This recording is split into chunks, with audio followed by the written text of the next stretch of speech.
Hey, it's Brock here from Uncommon Aquatics, and I've been keeping fish obsessively for over 20 years. And in that time, I've learned a lot of tricks to save money in what can be a very expensive hobby. These are not gimmicky little things. Some of them I didn't know for a very long time and wasted a lot of money. So let's get straight into my top money-saving tips. Number 1, sodium thiosulfate. See if I said that right. Sodium thiosulfate pentahydrate. This is a 10-pound bag of that sodium thiosulfate, and you can get smaller bags, but this giant bag is $30, and it would probably last you for 10 years. It's an unbelievable quantity of product, and what this does is neutralize chlorine and chloramine. So this bottle's like $6, and it treats 100 gallons to make tap water safe. 100 gallons out of this whole bottle.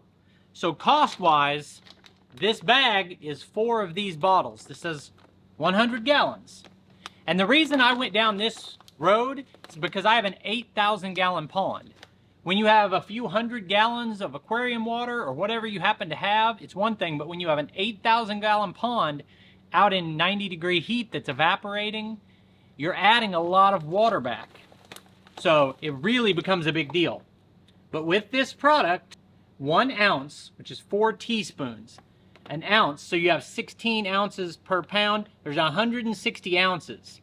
1 ounce will neutralize chlorine in 10,000 gallons. 10,000 gallons, an ounce, and you have 160 ounces. So you're gonna neutralize millions. I don't know if that's 1.6 or 16 million gallons of water. And so essentially, I'd get a smaller bag of this just for aquariums and never have to buy this again. That's a huge money saver. Next thing on the list is very similar to the dechlorinator, and that is fish food. I buy tons of fish food. I've been doing this, and I've just been talking to some pet store owners about how I can stop. Let me show you what I'm talking about. So right here we have cichlid pellets. These are floating, but they're a little too big for most of my cichlids. I have small cichlids right now. So then I stepped up to another cichlid food, and those were floating. I wanted them to sink. I got the sinking, but the sinking ones are too big. And I still feed these, but I keep searching for, oh, this will be the perfect one. Here's a miniature sinking pellet. And then we've got algae wafers for the algae eaters. And then we've got sinking carnivore pellets. And then we've got 2 types of betta bites that I was trying out. I do have some betas, but I was just trying those out. Then we've got baby shrimp treats. I sometimes buy live crickets. We've got tropical flakes here, but these are kind of a cheaper brand, so I got omega-1. These are supposed to bring out color. Then you've got frozen food, and each of these, you know, these are $10 packages, or this is a $15 package. And I go into my local fish store, the one that I have the best relationship with, and he's got 60 aquariums in there, and they're not run off of one universal system. They're all individually filtered. And I was asking him how he does his water changes. A lot of the fish he has in there are bigger. He takes trade-ins. He keeps some of these fish for an extended period of time. You have to feed them. I said, how do you know, what do you do for feeding all these fish? He said, I go on Amazon and I buy in bulk. So I was looking.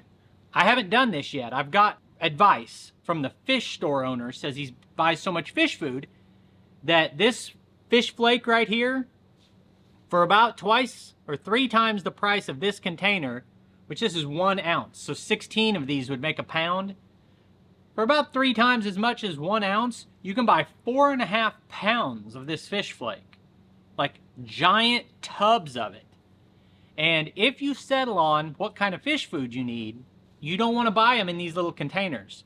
Now 4.5 pounds of flakes may be an exaggeration, but the idea is buy your fish food in bulk from Amazon. Don't search fish food, search bulk fish food, and make sure you know what you want.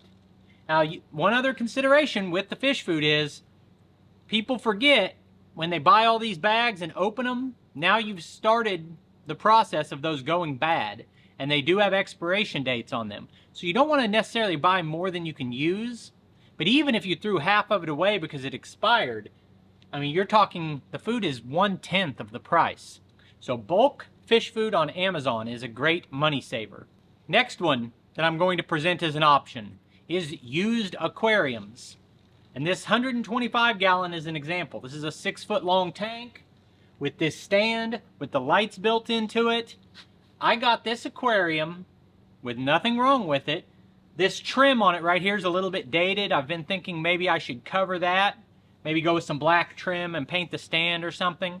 But it's completely functional. I got this 125 gallon aquarium with the stand, with the lid, with the lights, with working filters for $300 by being patient.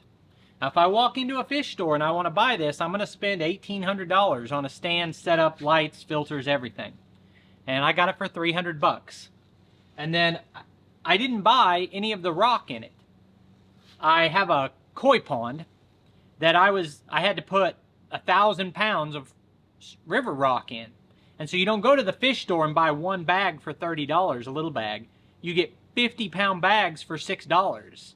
It's like 10% of the cost again. Now, the ones I had were a larger stone, and I started this off with a larger stone, decided I want a smaller stone. You can go in your outdoor hardware section, you're at Lowe's or Home Depot or somewhere like that, and get 50-pound bags really cheap on that stone. You do not have to buy it at the store. Now, if you're like me and you love planted aquariums and you want some aqua soil type things, you can choose to spend your money on that, but there are options there too. This bowl up here, I got potting soil, organic potting soil from Walmart, and a bag of this, which is a compost biochar. And this biochar with mycorrhizal fungi naturally increases microbial activity. You can get a product like this and mix it with some potting soil and then cap it with river rock. Save yourself some money. I've done aquariums in the past where I went down to a rocky spot on the river and just collected rocks. But that's the next point I want to talk about. The large stones in here were dug off of my property. Those decorative centerpiece stones, I just scavenged them. There's no reason to pay good money for those. And the same can be true for driftwood. So in this aquarium right here, I've got this piece of driftwood stuck in from the top, trying to make it look like tree roots are growing down off of a riverbank coming into the aquarium. That piece of driftwood was $80. And this one over here with the two colors on it, the big piece that's in the center, that was, I think, $40 or $50. This piece of wood right here, which would be a great addition to an aquarium, that you could put your Java fern and your Anubias on it. This was free. We were at the lake this weekend, and all along the shore, pieces of driftwood like this. Now you want to be careful with it. Just pre-soak it till it sinks, boil it, whatever you want to do. But there's no reason for me or anyone else to spend $80 on this and $50 on this. I can brag about my almost free aquarium for $300. Like what I paid for the aquarium is what the lights and the stand are worth more than what I paid for the aquarium. But it doesn't do any good saving that money on the aquarium if you put $250 of wood and rocks in it. So all that stuff can be scavenged locally. The next thing I want to talk about is plants. If you're ever only going to have one aquarium, then it's hard to get around this. But aquarium plants can actually just save you money. Now, initially, if you have a big aquarium and you want to stock it full of plants, you can spend hundreds and hundreds of dollars on plants. But there are smarter ways to go about it. And having a planted aquarium can save you a lot of money on expensive filtration. I've done a lot of the Wallstead method tanks that didn't even have filters. And you can use plants as your filtration, and you can set up a whole fish room for not much money if you get used tanks. Like used 10, 20 gallons aquariums, they're almost giving them away. And if you're not buying filters and you're using shop lights, all of these are done off clamp-on lights. Those clamp lights are $8. So you can save some money and you can set up aquariums inexpensively. Now, if you want a showpiece aquarium in your house where you're going to have company over and it's something your wife looks at every day, or you are the one who cares about that and you look at every day, or your husband cares, then that's a consideration. But for me, in a fish room like this, I don't really care about any of that.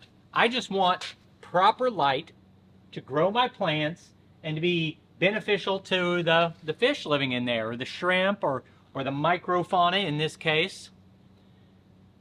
You can save a lot of money by filtering with plants if you grow your own plants. So if you find plants that are easy to grow, do well in your water, and grow fast, you can propagate those and spread them continuously throughout aquariums. And what that takes is patience to get there, because to start with, planted tanks can be more expensive, but over time, once you get plants that are growing like crazy, you can fill your other aquariums with plants for free.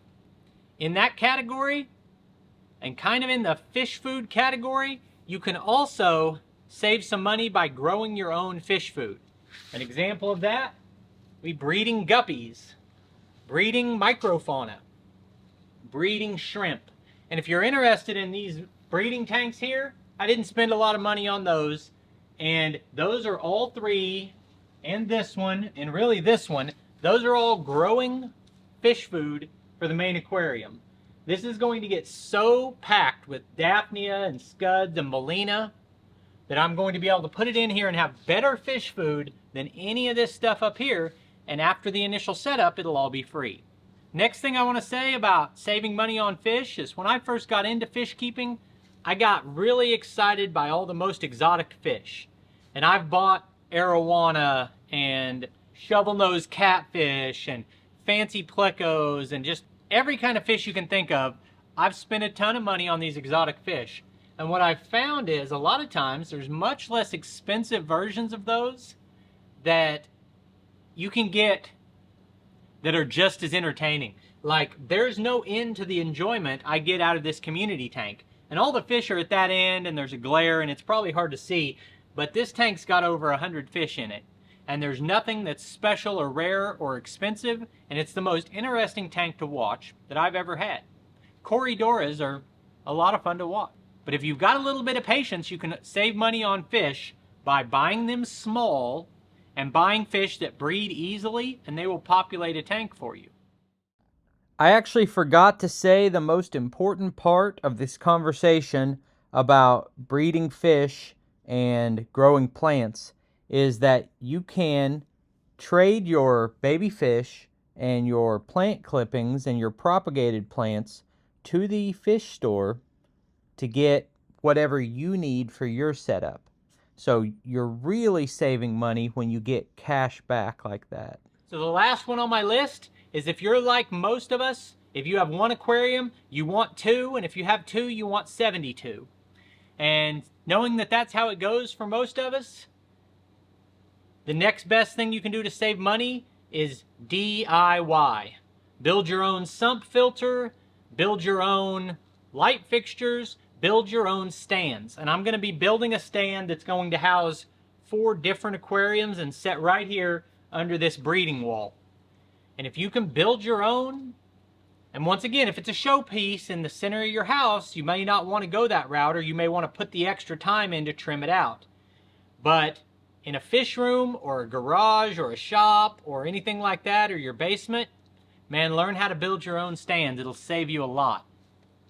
I hope you found this video interesting. If so, hit the like button, subscribe to the channel. I'm going to be putting out regular content with tips that I've learned in 20 plus years of fish keeping. I appreciate you taking time to watch the video. Put links on the screen to a couple more of our videos, and I'll see you next time.